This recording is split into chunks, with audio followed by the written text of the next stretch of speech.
ব্রাহ্মণবাড়িয়া মসজিদ থেকে 9 বছরের এক কন্যা শিশুর নিথর দেহ উদ্ধার করেছে পুলিশ।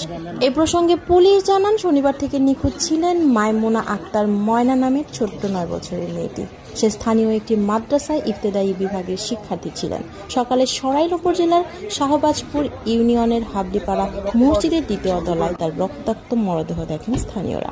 খবর পেয়ে ঘটনাস্থল থেকে মরদেহটি উদ্ধার করে ময়নাতদন্তের জন্য ব্রাহ্মণবাড়িয়ায় সদর হাসপাতালে পাঠান পুলিশ। এছাড়াও জাতীয় নাগরিক পার্টির নেতৃবৃন্দও সেখানে উপস্থিত হন। আশিক চৌধুরী সংগঠক ব্রাহ্মণবাড়িয়া জেলা থেকে তিনি বলেন,